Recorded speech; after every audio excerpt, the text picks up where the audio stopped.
唐元和5年，文宗萧桓与太子先后病逝，尚在襁褓中的皇太孙萧齐即位，改年号为圣武。辅政已久的皇后周许被尊为太皇太后，垂帘听政，独掌大权。吾皇万岁万岁万万岁！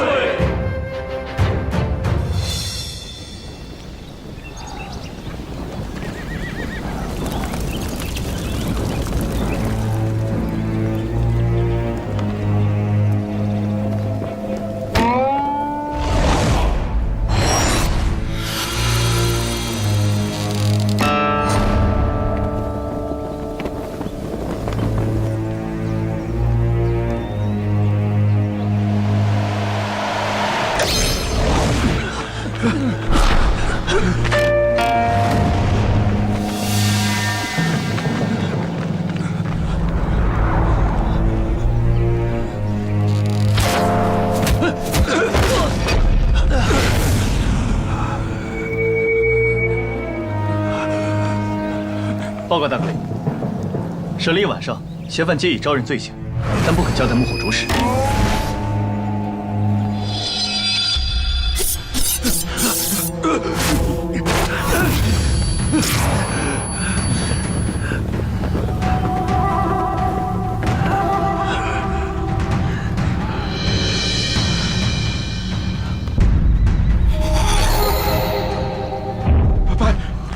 白无常，白无常！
我只是帮他们运人而已。剑南那边有个买家要收100个孩童为奴，带下去。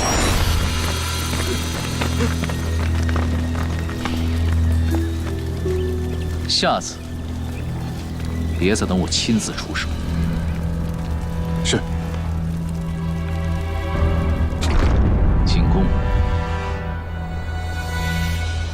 儿臣听闻母后哀国师之先事，奉体欠安，故抄经到天明，祈求母后康复。哎呀，贤王有此孝心，哀家心甚慰呀。这也是张相你这个老师教得好啊。啊，臣不敢当，那是贤王殿下孝悌忠信、宅心仁厚，天性使然。沈清今天没来上朝。沈大阁领公务繁忙，屡立奇功，大概是无暇上朝吧。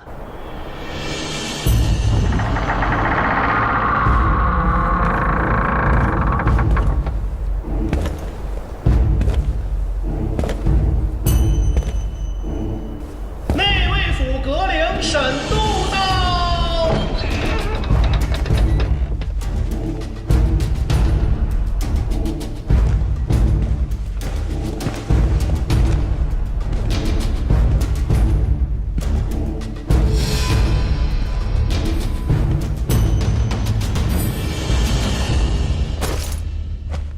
太皇太后，沈清请起。启禀太皇太后，臣刚在内卫府忙着审理100名孩童失踪案，嫌犯皆已招供，来迟一步，请太皇太后恕罪。此案闹得襄安城人心惶惶，把此案交给你办，果然没错。沈清啊，说来也巧了，张相一大早提前替你向哀家讨赏了。这沈大阁领每每力挽狂澜，实乃吾辈之楷模呀。多谢张相记挂，那位职责所在，沈度无需奖赏。张相同内卫府向来势同水火，如今这是化干戈为玉帛了。永安，儿臣知错。文武官员如此和睦齐心，这是哀家之幸啊。沈清啊，哀家今日要赐你一门婚事，如何？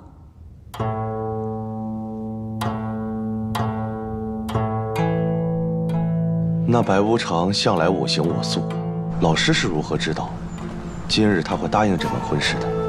沈度号称白无常，凶残杀戮那是对外，面对太皇太后，他不过是一个一心想往上爬的宠臣。哼，他担心抗拒此婚，会失去太皇太后的信任吗？就算你是无常恶鬼，也会有私欲啊。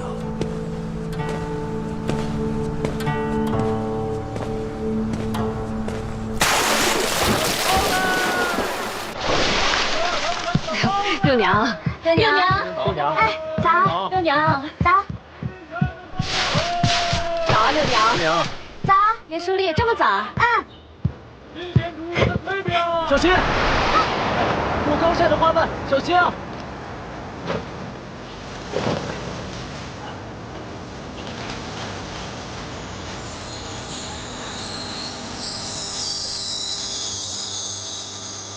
哎呀，对不起啊，严书丽。没事没事。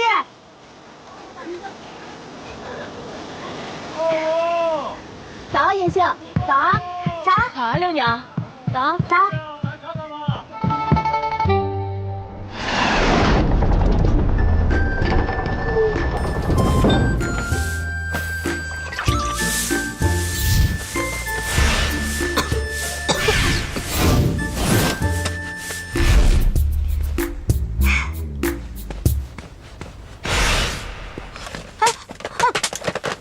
嘿，大早上起来你就没吃饭是不是？哎呦呦，真服了你了！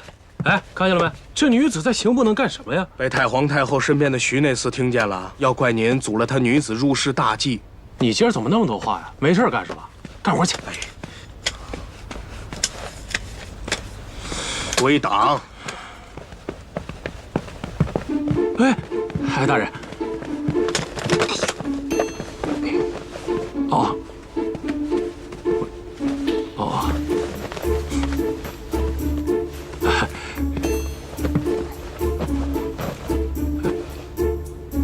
严杏。查。哦。哎，大人，今天呢，义良人那边呢送了个燕归山的案子过来，说是有一户家的娘子撞了鬼，上吊自杀了。大人，我跟您说啊，这我手下这些细碎的案子一堆一堆的，我跟我手下的那些兄弟别说睡觉了，我连吃饭的时间我都没有。我呢也在向上面申请，得加派人手啊。哎，对，2年前好不容易找一杂役，还是个女的。这个呢，等义良人那边查完报过来，直接录了归档。哦，不要节外生枝。哦，是。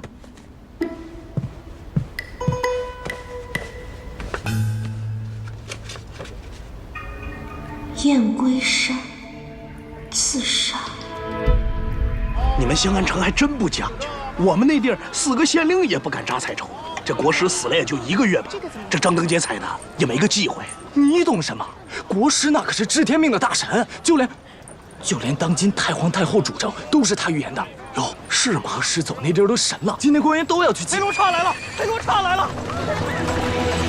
快走！快过去！这什么人？怎么大家伙都跟见了鬼一样？黑罗刹你都不知道，御茶司就是他建的。专吃告密酷刑，听说里面的刑具有上百件，但凡入狱为乎从，但有不从，求生不能，求死无门呐！白无常来了，白无常也来了，这就是白无常啊！白无常就是内卫府的沈大阁领，这内卫府可了得，直隶太皇太后，侦查、监视、刺杀，什么都干。别哭了，白无常来了。闻其名，白日云散，夜值小儿哭啊！这两个人的车队撞在一起，可有好戏看了。道就这么宽，谁会先让？那谁知道？看，停车！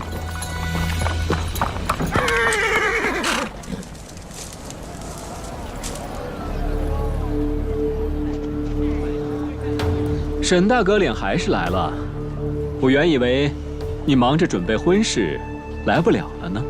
沈某的婚事，怎比得上国家大事？张相提请，太皇太后恩准，足见沈大阁领的婚事亦是大事。只可惜啊，前几位新娘子少了点福分。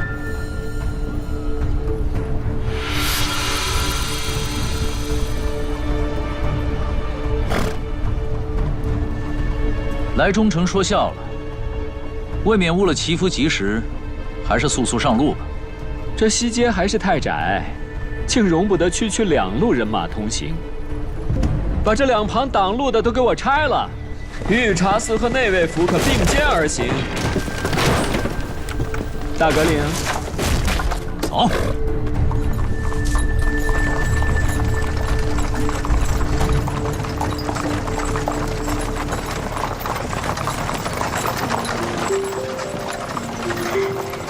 沈度，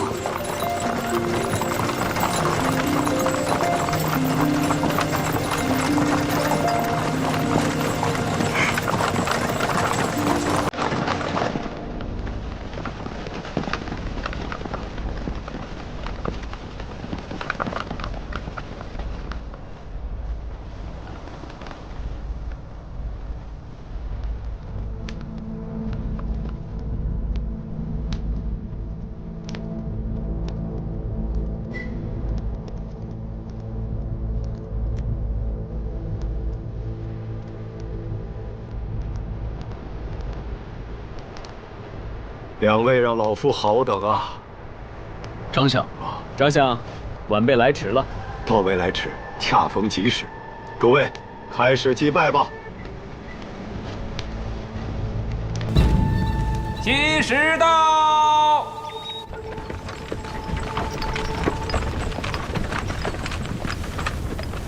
多谢严书立，若不是你来，定不能查明真凶。客气。核准命案本就是刑部分内的事情。哦，对了，前几日你让我们帮忙调查能够验毒的草药，如今我已经探查到了，附近的山上便有。要不你随我们的车马一同上山去采？哦，不用麻烦了，你们快回去复命吧，我自己上山采了便是。既如此，那便告辞。告辞。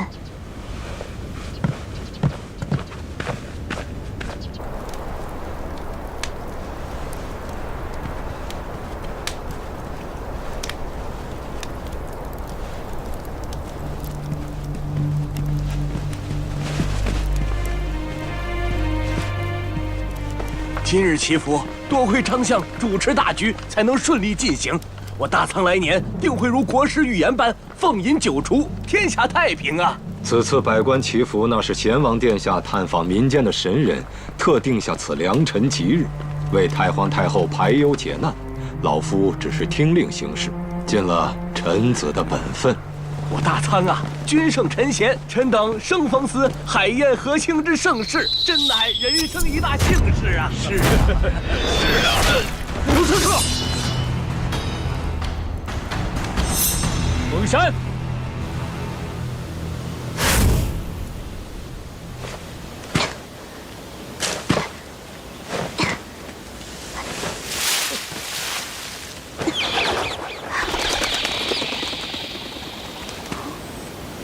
姐姐，你是要采这树叶做草药？不是，我是用来验尸。对，我就是用来做草药的。你怎么知道的？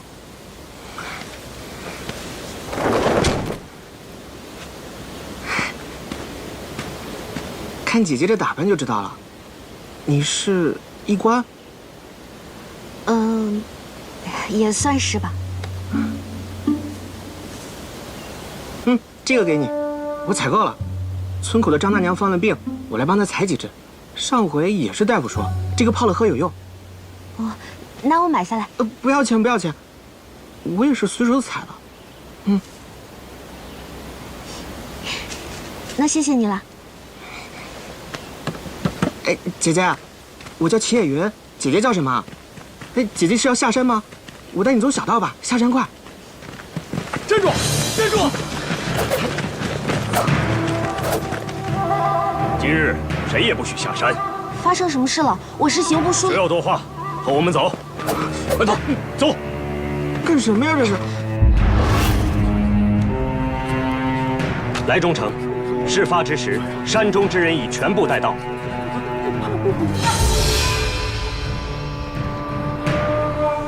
明堂祈福之日，居然有人胆敢刺杀朝廷命官，本官命大逃过一剑，可本官却痛失爱将。今日，本官定要血刃刺客。不知道谁是刺客。刺客就在你们当中，本官奉劝刺客现在就认罪，我可以让他死得舒服一点。不敢认罪，一样逃不过。一炷香内，若无人认罪，格杀勿论。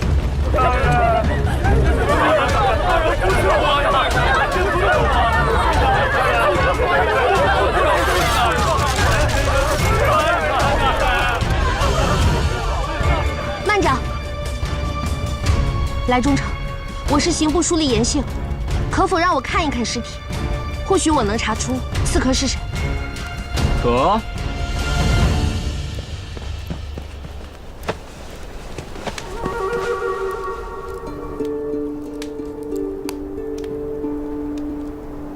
现在是酉时，太阳位于西北，所以射杀位置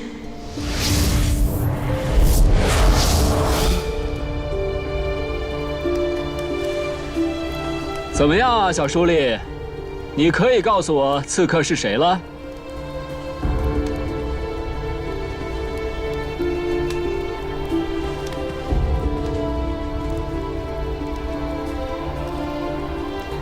我还未查出刺客是谁，但是刺客属于远距离射杀，艳阳直射会影响他的瞄准，所以他一定处于刺杀时辰的阴面。综合箭支射入的方向来看，最佳潜伏点就是在树上。真的吗？在树上，位于西北山峰高处的山林里。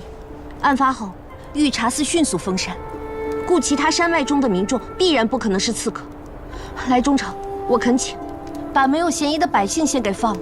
我已经把话说得很清楚了，放人的条件是查出刺客是谁，你没办到，全部射杀。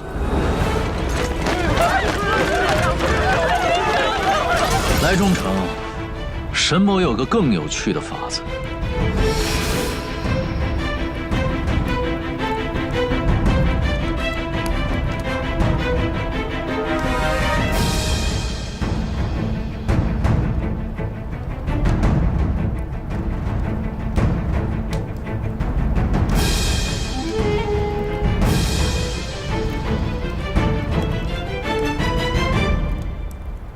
仅是射杀刺客，未免也太不震慑人了。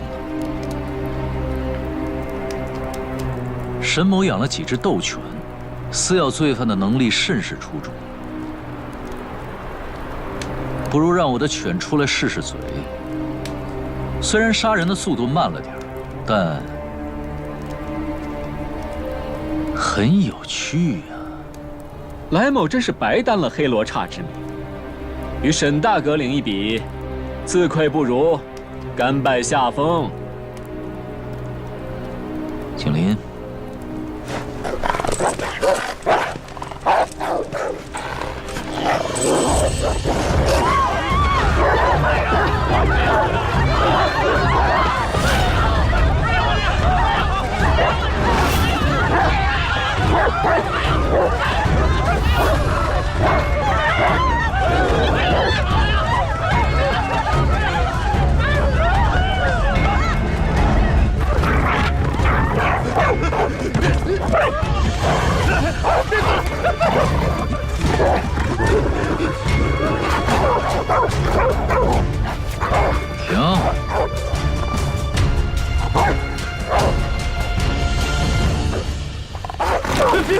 别过来！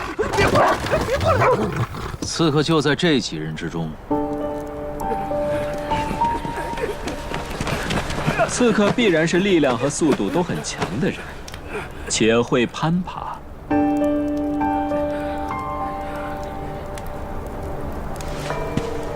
来，忠诚，这几个人，你可以好好整治一番了。让我想想，哪种死法更适合他？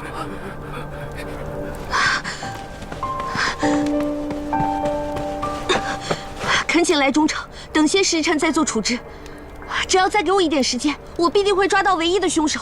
我愿以性命为担保。沈大革领，你觉得几个时辰比较合适呢？3个时辰。3个时辰后，若你查不出来，便同他们一起去死吧。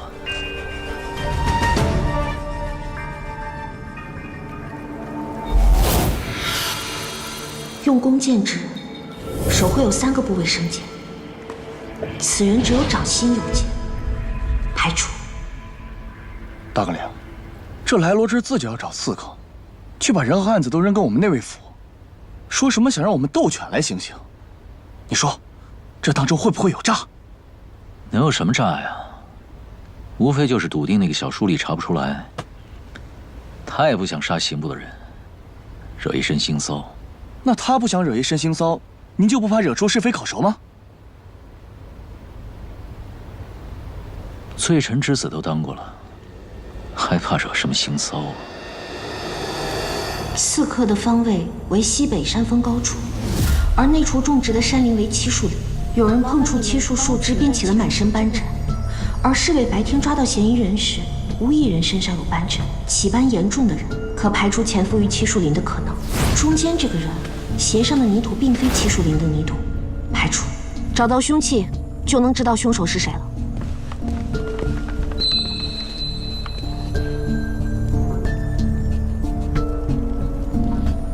怎么这么亮？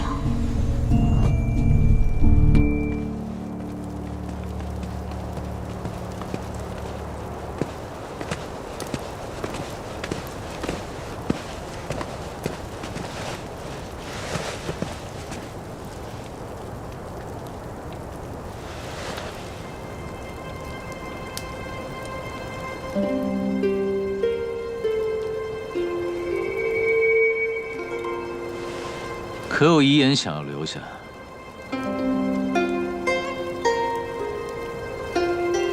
？3个时辰就要到了，你还未查出刺客是谁？等那位在漆树林找到凶器加以比对。你不用跟我解释，你已经没有时间再等。找到凶器，你也没有十足的把握，不是吗？没有十足的把握，便不去做吗？无十足的把握，却以性命作赌，要么是愚蠢至极，要么就是自轻自贱。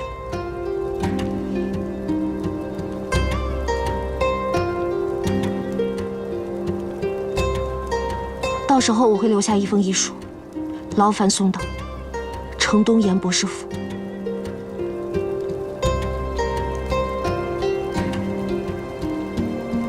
带严书吏下去，好好的送他一程。是。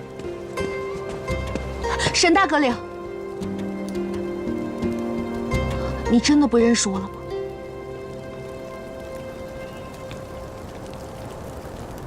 我需要认识你吗？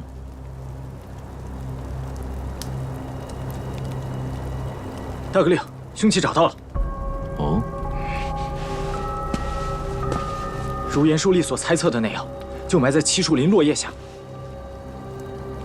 看来严书吏运气颇佳，这凶器在最后一刻找到了。以弓箭比对嫌犯手上的剪痕，下官就能确定谁是刺客。看来本官今日运气不错，来的正是时候。来忠诚来得这么及时，怕不只是因为运气吧？凶器一路从燕归山送至内卫府，消息必定早就传到御茶司了。3个时辰到了，严书立抓紧吧，本官很想看看，是哪一位胆大包天，要杀了本官。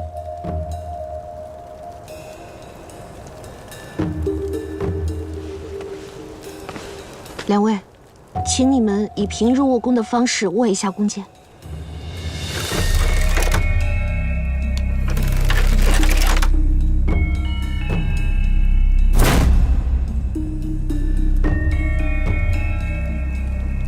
我想我知道刺客是谁了。2位嫌犯握弓的剪痕几乎一样，但架剑所致的剪痕却有所不同。一位是拇指内侧有剪子，说明他是用拇指内侧架剑。这种持弓方式，善用剑的都知道，为斜持低推，射箭精度不足。而另一位是虎口处有剪子，为正直高腿，利于精准射击。故刺客就是你。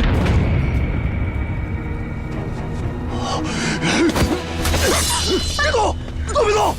退后！退后！不要靠近我！放我走！不让我杀死他！也不看看这是什么地方，你以为你能逃得脱吗？说出幕后指使之人，我还能饶你个全尸？还不快放人！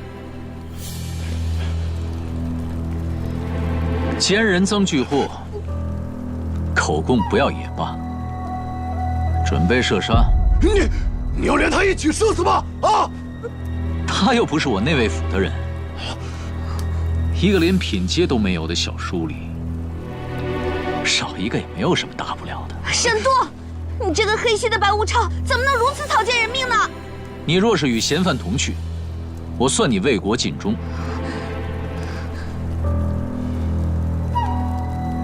据我所知，书吏的俸禄微薄，但刑部一向都是6部中抚恤金给的最高的。你父母也算是没白养。我就算做鬼也不会放过你的。巧了，我沈某这辈子最不怕的，就是索命恶鬼了。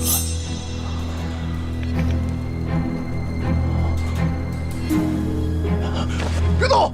都别动！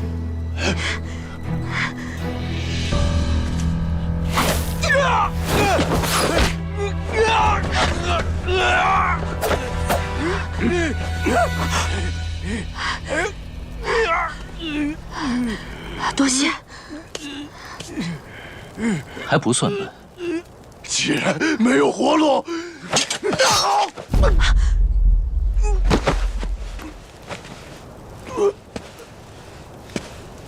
说，是谁派你来杀我的？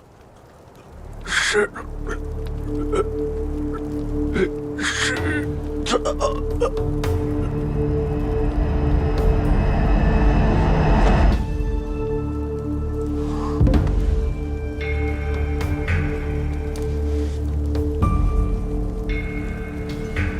沈大哥领，怪不得一直急着灭口，厉害呀！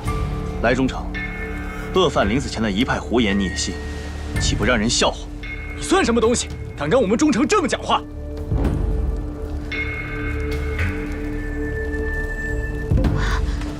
来中丞，请三思。若真是大哥领指派杀手，内卫府何苦又是抓人又是找凶器？一扫灭口不就好了？来某玩笑而已，怎么可能信你要杀我呢？不要当真啊！沈某从未当真。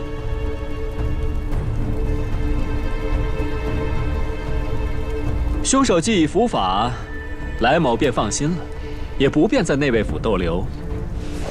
告辞。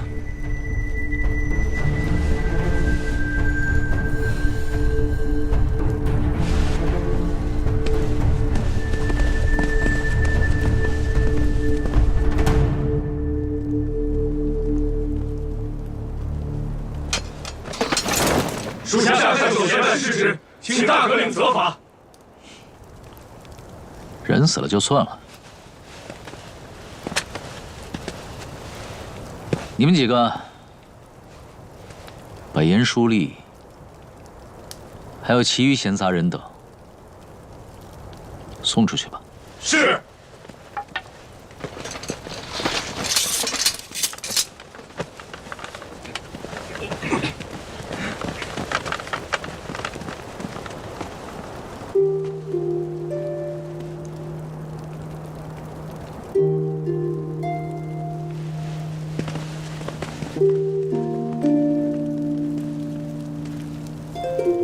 大哥领，我发现刚刚那个小书吏一直盯着您看，他居然不怕您。有什么好稀奇的？这香安城里，无聊的女子还少吗？也是，您的容貌还是能吸引到一些好色又不要命的女子。再敢废话，送你去御茶司任职。别呀，锦鳞就想在内卫府干一辈子。哎呀，我知道了，您要娶的严三娘就是严博士府的，这严六娘，她是您的七妹啊。他看起来还算是有点脑子，知道本阁领这么做是为了救他。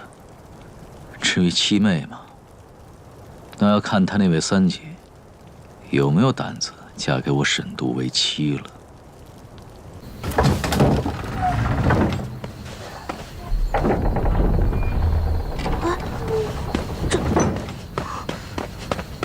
多谢严书吏舍命相救，快快请起，我在刑部当差，这本就是我分内之事。要不是严书吏断案如神，我们就没命回去见家人了。天色已晚，诸位还是赶快回家吧。多谢严书吏。走。姐姐。哎，今日一睹姐姐破案风采，姐姐足智多谋，还罹难不避，救了野云的命。来。所以野云想拜姐姐为师，还请姐姐不要拒绝。我还是一个没有品阶的小书吏呢，如何能收徒呢？再者，你的父母亲也不会允许你拜一个女子为师的。我无父无母，是吃燕归山村百家饭长大，我认准的师傅拜就是了。可你不是他认准的徒弟啊，小弟弟。哼。姐姐，你当真这么想？上车吧，刘娘。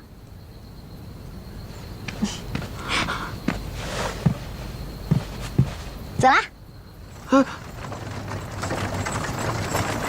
对了，你怎么知道我在内卫府啊？是我家铺子的那个包打听的小伙计告诉我的。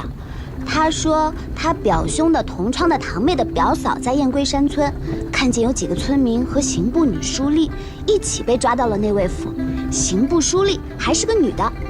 除了你，还有谁啊？那看来你们家那个小伙计比你适合待在刑部。对。原本我一听都急得不得了了，还好我一听你是去查案的，那我就放180个心啦。这世上还有你严六娘破不了的案吗？而且，这内卫府你不是还有熟人吗？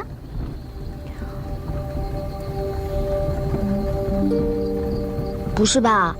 那个沈都还没有认出你来啊？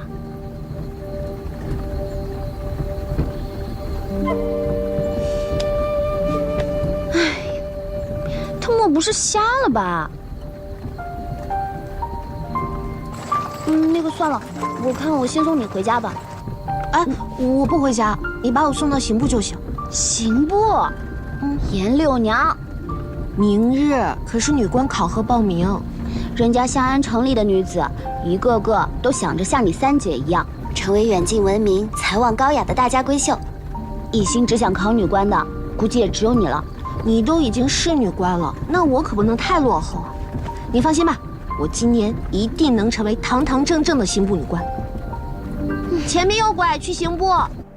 相爷，派去的死士已当场自尽。如此一来，这二虎相争可就更有看头了。国师在临死前的那个预言，查出说的是什么了吗？据说，预言除了凤饮九除、天下太平之外，还有下半句，可谁都说不上来是什么，似乎无人知晓。国师逝世的当晚，这白无常和黑罗刹可都在明堂。这两个人鬼莫测的家伙呀！出什么事了？哎，出什么事了？我是严家6年，让我进去。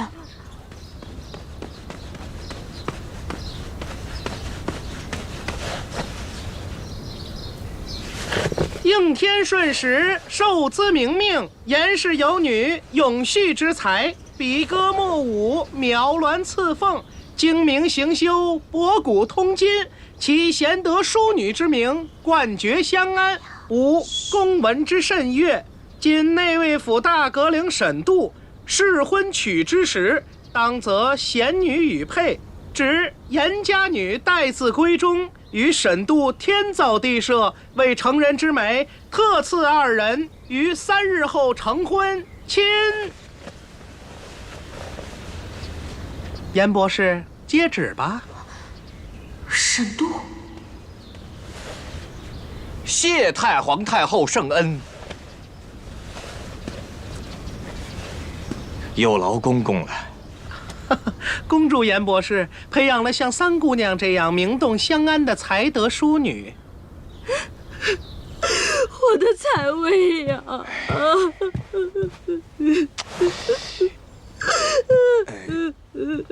彩薇不能嫁。这女儿家的婚事向来是父母之命、媒妁之言，更何况这是太皇太后金口赐婚，那可是白无常呀！咱们家彩薇嫁过去，这还能有好日子过吗？啊！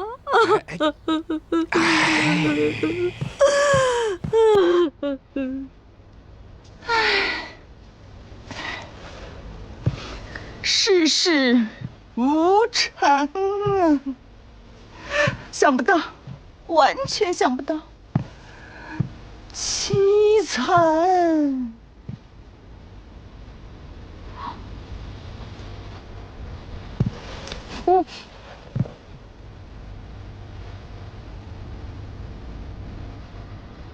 娘，你总盯着我干嘛？人家说大智若愚，你莫不就是大智若愚吧？啊？娘总觉得自己没能力、没地位，生下个你就是个淑女，不受人待见，所以总想让你好好学学你3姐，习个淑女的样子，将来找个好人家，为后半生谋个好出路。娘，你知道我不喜欢那些。是啊，我以前也总生气，总怪你蠢笨不学无术。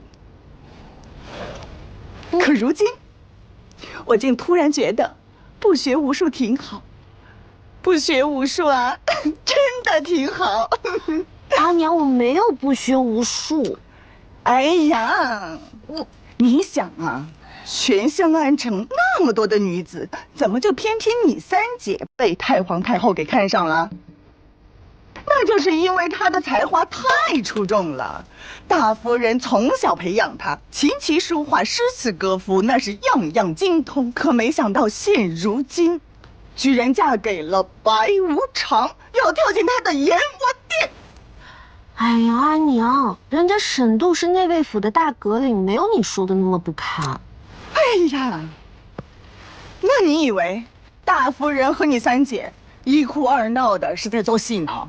哎呀，总之，你3姐就算有命嫁过去，也会活活的被折磨至生不如死。郎君，太皇太后赐婚，府里可需准备啊。叔叔，哪里轮到您出马？有我这个门神在，才能让他进得了府。又是你那个扔人头扎飞镖、仙人大法吓唬人呐！这次可是太皇太后赐婚，会不会？遇刺又怎么样？老规矩，下手他。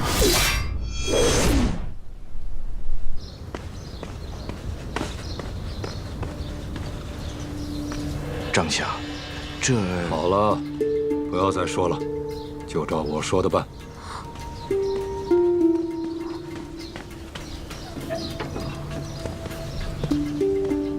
严博士，你是个明白人，必然不会辜负老夫对你的信赖。张相放心。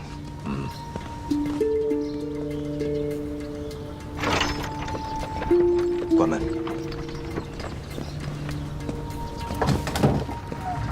夫君，张相亲自前来，所谓何事呀？这沈都在朝堂之中，素来不参与派系，尤其是贤王和英王之争，一向中立。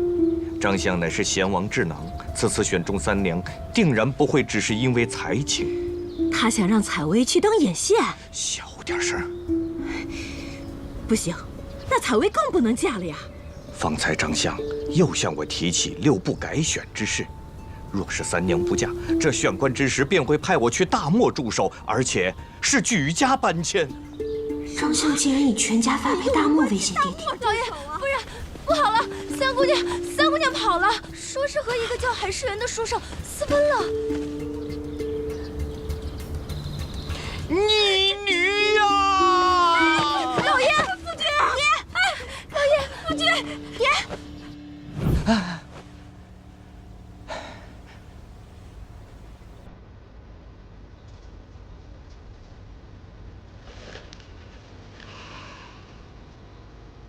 都看着我干嘛呀？三娘找人了？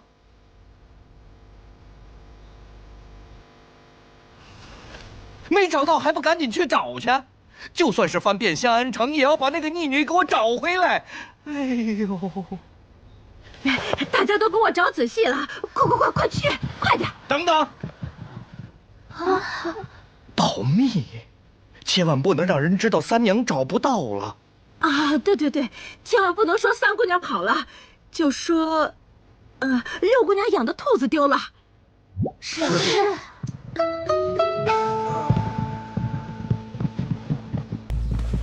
哎，六娘，你平日在外走动的多，比较熟悉，有和采薇交好，便也一起出去找找吧。好。那我也去找兔子了啊。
严六娘，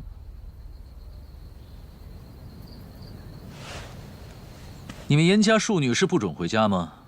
怎么整日在外面游窜？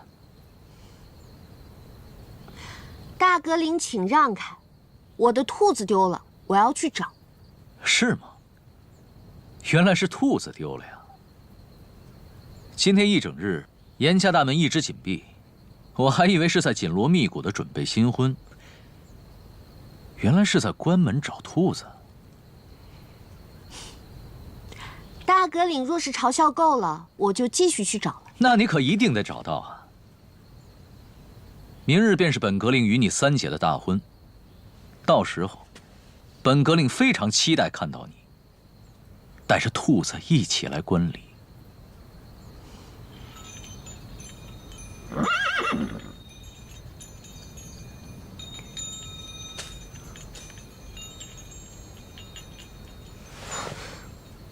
阁领，言行冒昧，有一事相求。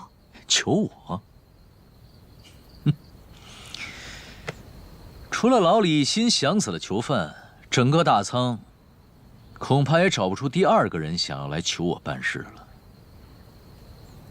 求大阁领跟我三姐退婚。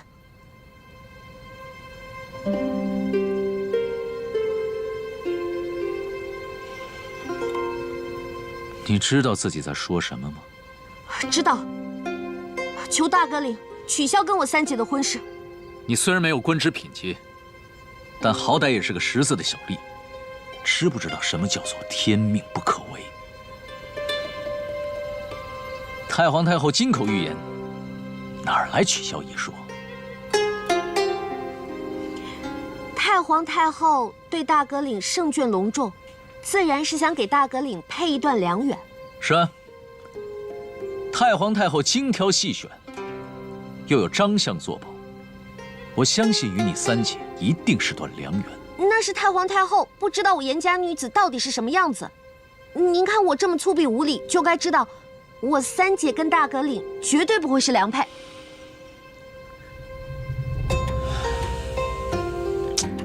你是说，你三姐的才情都是假的？70道明，实乃欺君之罪。我说的是我。你确实粗鄙无礼，但我娶的又不是你，倒是你三姐摊上你这么一个无礼的庶妹。可是你跟我三姐都没有见过，你就不怕两情不相悦，同床异梦，终成怨偶？那又何妨？那怎么会无妨呢？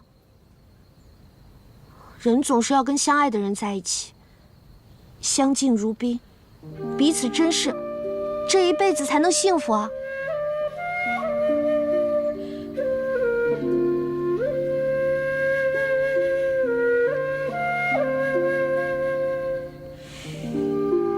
不重要。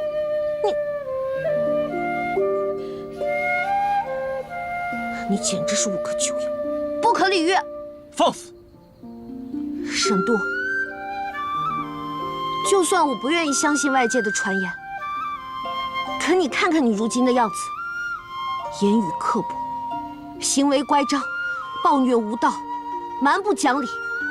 就算我三姐没有心一枝，她又怎么会嫁给你呢？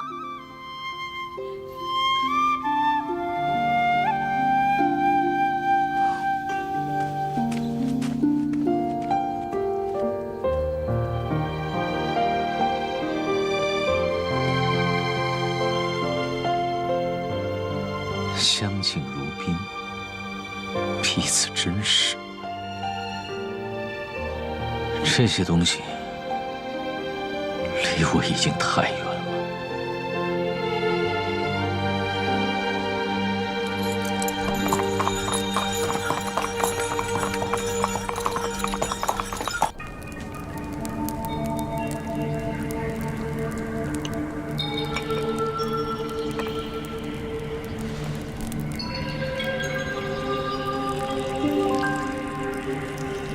母亲，总有一天，我会把你牵到这世上最高贵阔气的墓地，享受万千祭拜。主上，一切都准备好了。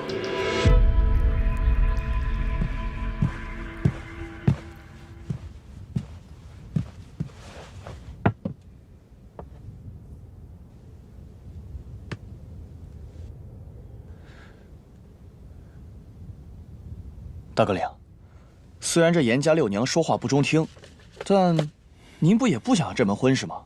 既然咱们还没有吓唬他们，就要求退婚，那您何不就顺水推舟？这婚当然不能结，但这话不能由我来说。对，太皇太后赐婚，大阁领自然是要领情，还是得让严府主动退婚才是。据探子回报，这严家三娘与那书生私奔至今还未找到。就算不退婚，那明日的接亲也理所当然免了吧？他们理亏，太皇太后那边张相自然得想办法把这事给圆过去。看戏怎么能只看一半呢？新娘在哪儿那是严家的事，本格令自然明早要派喜娘队伍去接亲才是。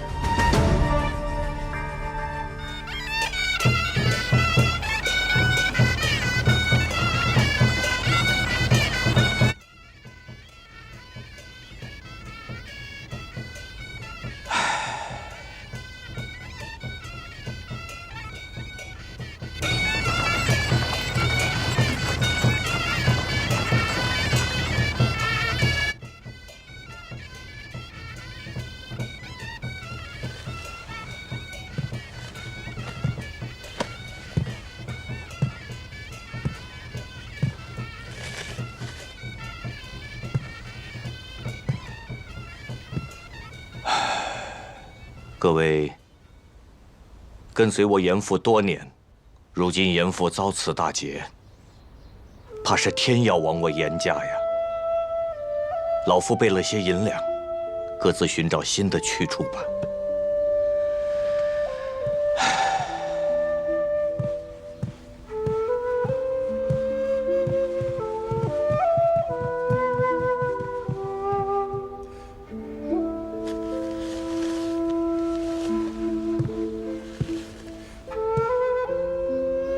这遗书我已经写好。娘，我还不想死啊，娘！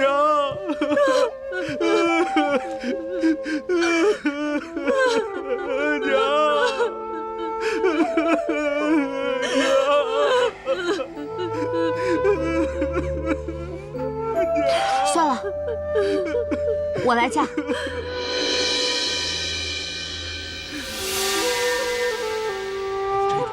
这都什么时间了？这新娘子怎么还不能搞？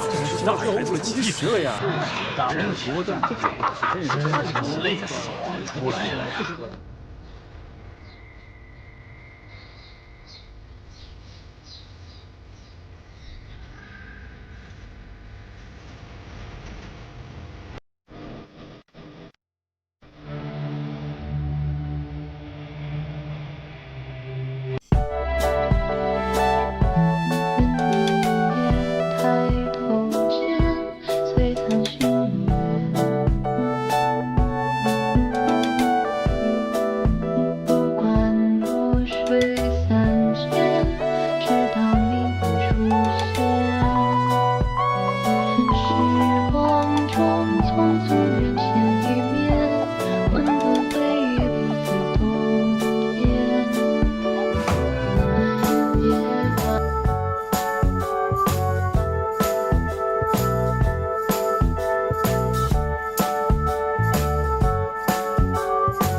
我怎么想这事都不成。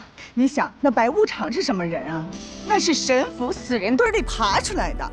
你嫁过去能有好吗？赶紧跑，这你拿着。你在刑部啊，认识的门路多，到时候找个地方先躲3个月，等这段时期过了再回家。你不用担心我，你爹他就是个纸老虎，吃不了我。大不了啊，我下半辈子精心伺候他。端茶递水，捏肩捶腿。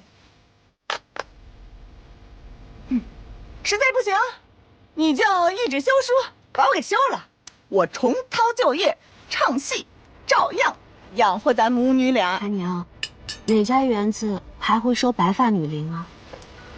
我虽然是庶女，但从小在你们的庇护下，并未受过什么委屈。三姐更是对我极好。当初我不愿意修习女工，一心想报考女官，是三姐为我跪了1夜祠堂求来的。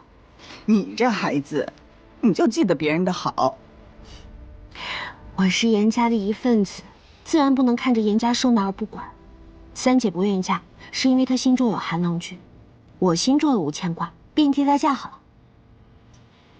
傻孩子，嫁人没那么简单。阿娘，你别担心了，六娘在刑部见过的死人多了去了，会会白无常也没有什么大不了的。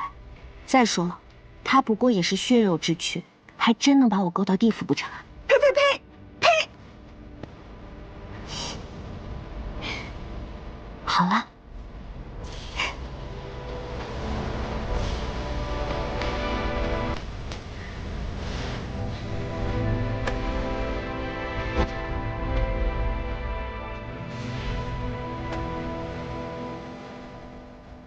父亲，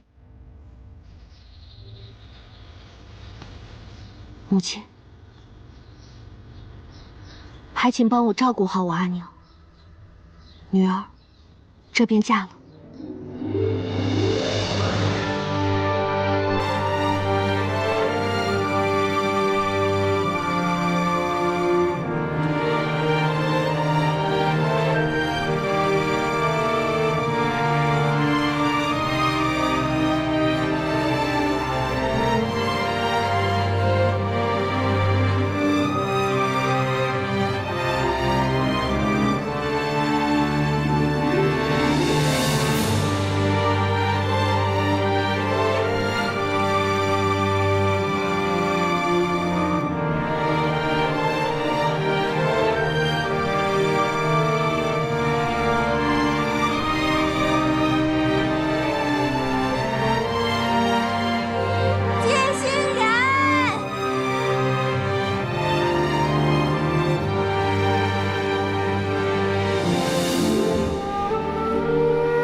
哎呦，大阁领，这拜堂之前，新郎新娘不宜见面，把路落教更是不吉利。而且您这新郎官怎么连喜服都没换呢？少废话，内卫府迎亲就按照内卫府的规矩来，吉不吉利，我们大阁领说了算。这。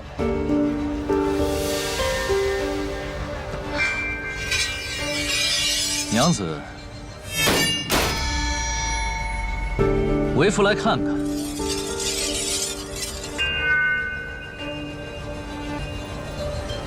博古通今，精明行修，名动香安的严家淑女。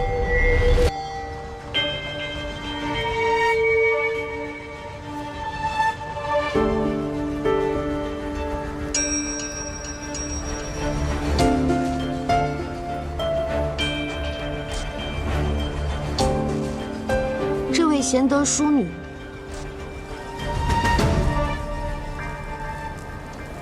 就是我。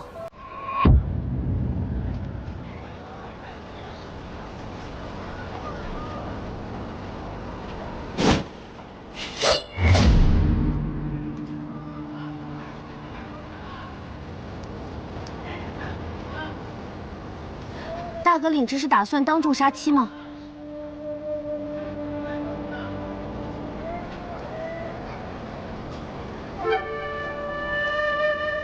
你别忘了，这是太皇太后赐的婚事。虽然我现在没有品阶，不是朝廷令官，但起码也是刑部书吏。这不是办案现场，也没有嫌犯挟持。就算你是大阁领，也不能不黑不白，就将一个书吏无辜杀害。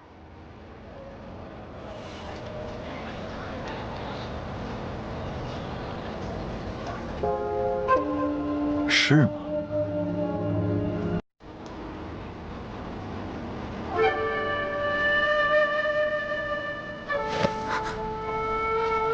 什么时候，一只苍蝇也能当书吏？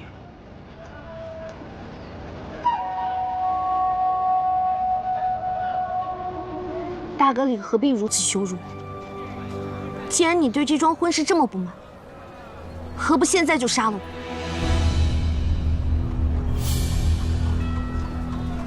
别急，今日这把刀没砍到你脖子上，但很快就会让你求生无门。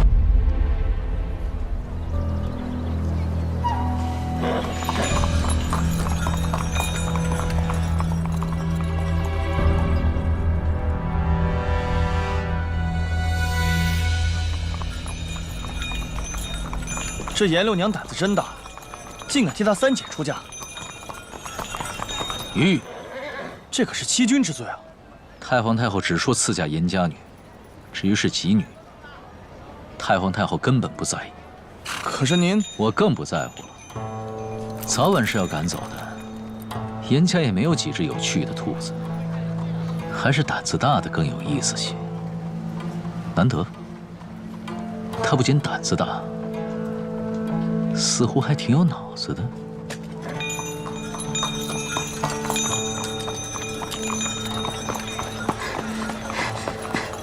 六娘，六娘，六娘，锤锤，六娘，真的是你啊！我本来听说你三姐今日要嫁人，想去找你一起去凑热闹的。结果一去严府，就看到金姨娘在门口哭，说要嫁人的是你。六娘，你是不愿意吗？可是这新郎官不是沈度吗？他已经不是沈度了，而是暴虐无道的白无常。锤锤，你放心，你先回去吧。不行，我怎么能眼睁睁看着你落入白无常手里呢？我陪你去，这壶血姐妹陪你趟了。坏了坏了！什么坏了？别着急，慢慢说。新娘子居然来了！啊！新娘子！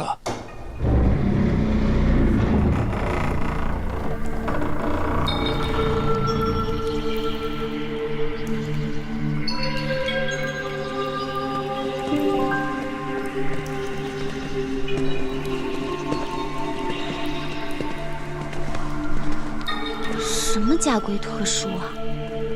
这沈府弄得跟个灵堂似的，哪有半点婚礼的样子啊？这么多白灯笼，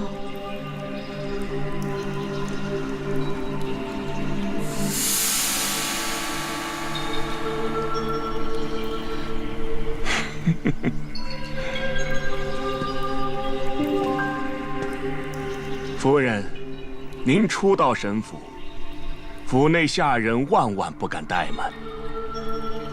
这婚姻之事嘛，讲究是天时地利人和。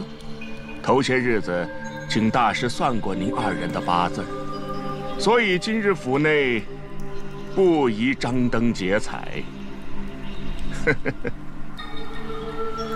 无妨，沈管家定夺便是。请。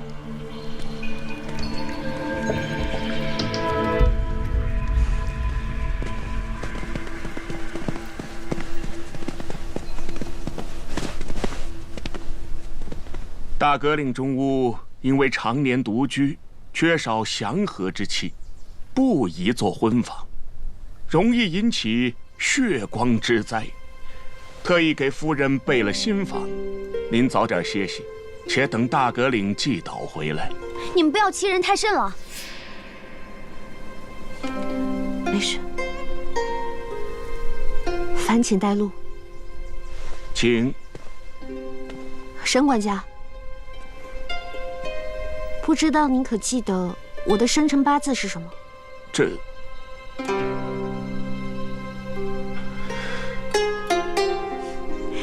女儿家的八字自然是不好当众说出口的，多谢管家细心。请。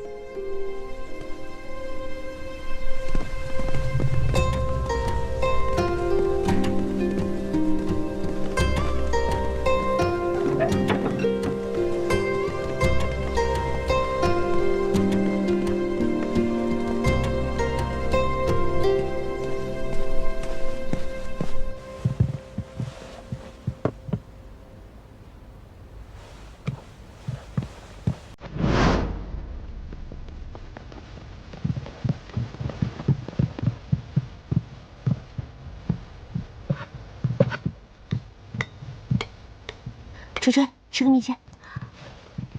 你还有心情吃啊？夫人，祝您和郎君早生贵子。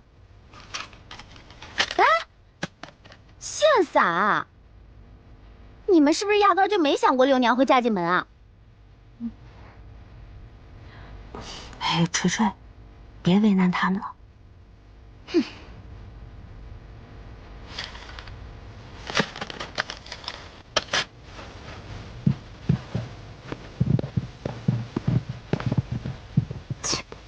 他们这也太过分了，怕是都以为我会半路跑路吧？那可是这也太欺负人了吧？哎呀，这有什么？虚礼而已。虚礼？那你们家实力也亏了呀。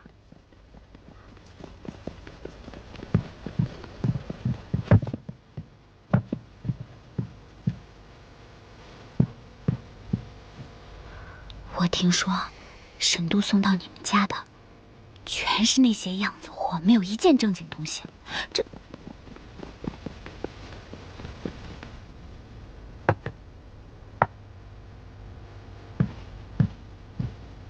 这还不如嫁给一个寻常人家算了，起码还实在。人家迎亲都是双飞大宴，你家就送只大母鸡，你还笑得出来？他既然不想娶，那我还偏要嫁。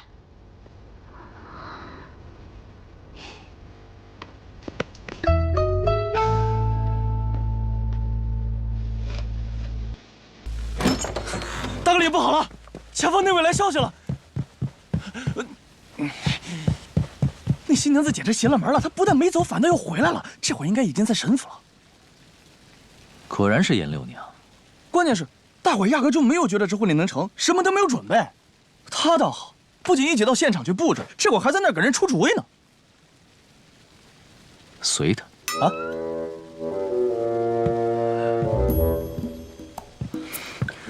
往年那些不怕死的想查您嫁入沈府的的确不少，可您只要略微用那么一点手段，马上屁滚尿流的跑了。哪有见过您的刀还敢进洞房的？进府以后，沈管家刻意扣了她的聘礼，她不但不生气，还是要嫁。这女子训练有素，迎难而上，张相派她来，绝对是个大阴谋。你都看得出来，还算是什么阴谋？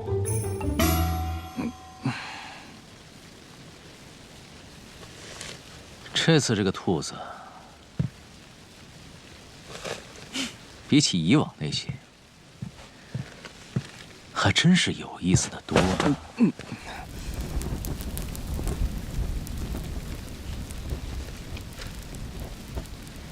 关梅那边，大哥，您放心，属下已经给接近队那边都敲打过了。现在大家只会认为您是娶亲顺遂，婚礼已成。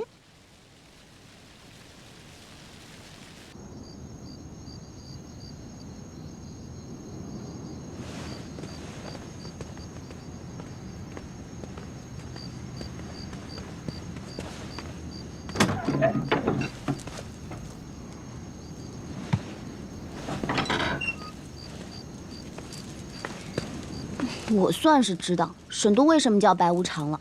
你看这一个个的，白日里就像个灵堂，到了晚上还是这么亮如白昼的。难不成是要照亮地府，给鬼魅引路不成？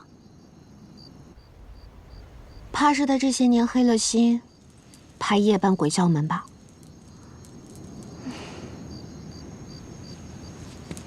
六娘，你现在对白无常真的只有厌烦了？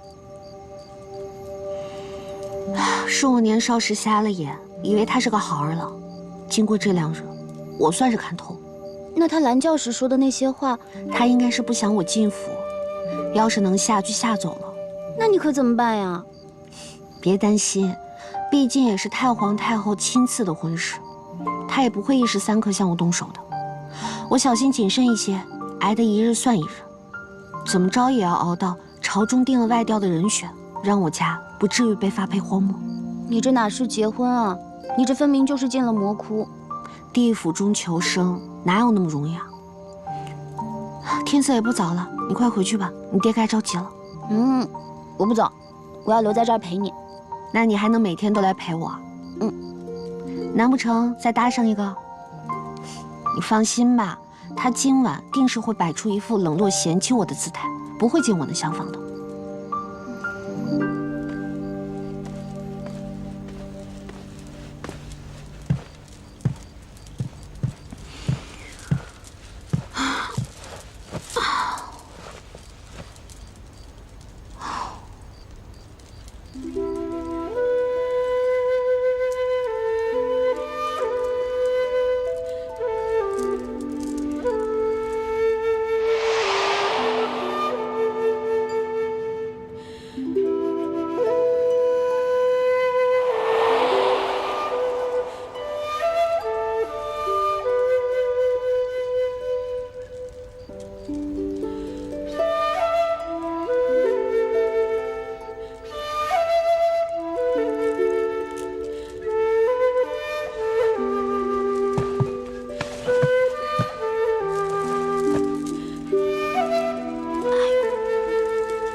你怎么来了？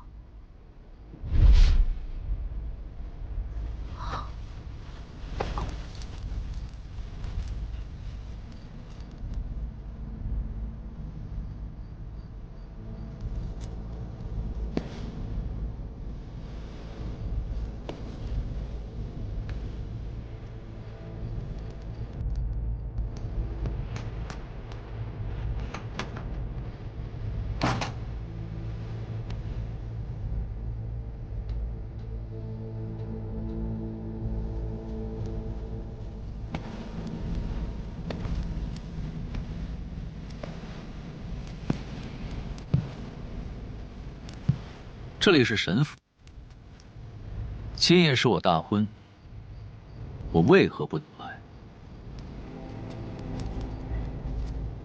倒是你，严氏有女，永续之才，比歌墨舞，精明行修，博古通今，其贤德淑女之名，冠绝襄安。这些修辞，哪个与你相配？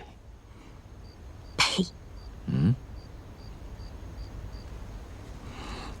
配，当然是太皇太后觉得我严六娘同你沈大阁领极为相配，不然怎么会赐婚呢？大阁领，你要是对我不满意的话，休了我便是。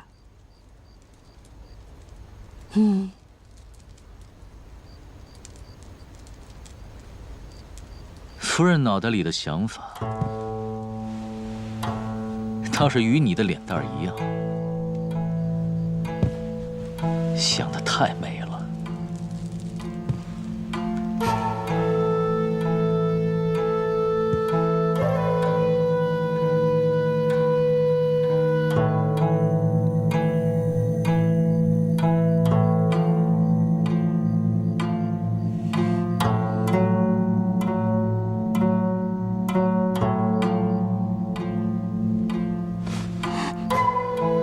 如此俊俏的美娇娘，我爱不释手才是，怎么会轻易休了呢？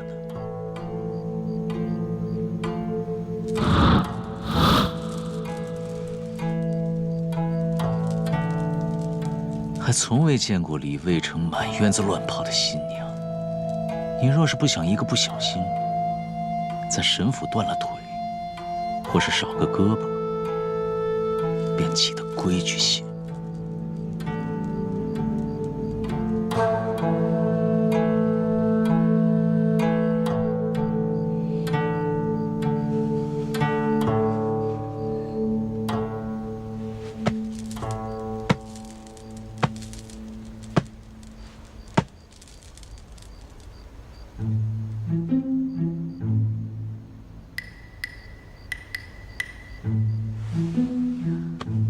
夫君说的对，夫君啊，我既然领了圣意，那就自然要做好大格林府的沈夫人，将您伺候的妥妥帖帖的。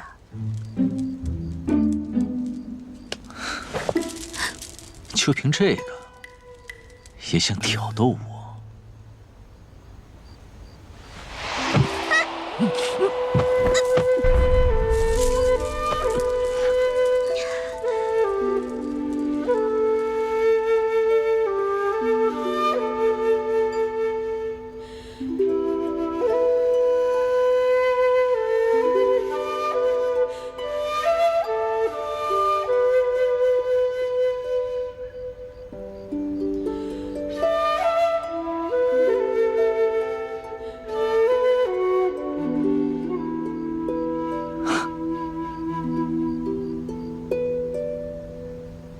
既然说要好好侍奉我，那我便告诉你3件事。第一，不要妄想成为真正的沈夫人，我与你之间有名无实。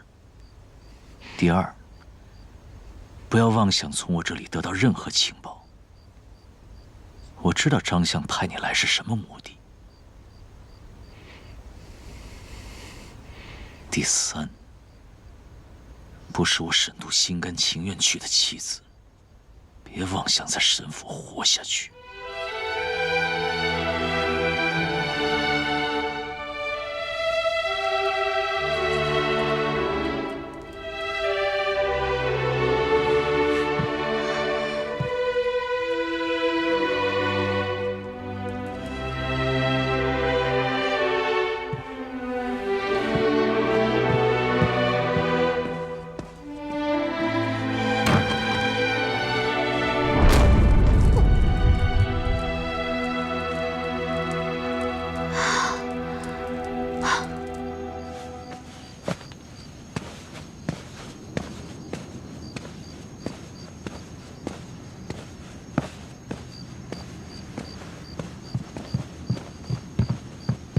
郎君，见着夫人了。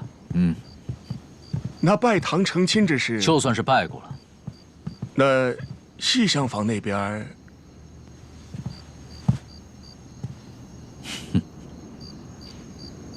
就让他待着吧。大哥领，大哥领，明堂失火了。大哥领，明堂因何失火？有人在明堂自焚，结果引发了火灾，自焚之人已烧得面目模糊。立刻加派人手，确保皇宫护卫，查清楚自焚者的身份，不准有任何遗漏。是。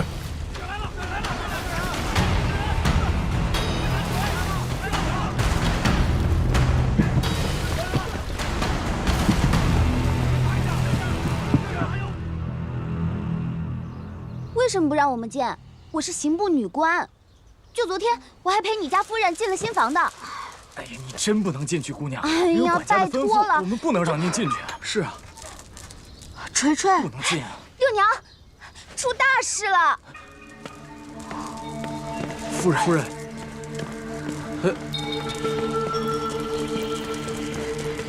在西明寺竹林附近发现了一对尸体，尸状极为蹊跷。刑部和一良人已经派人去了。走。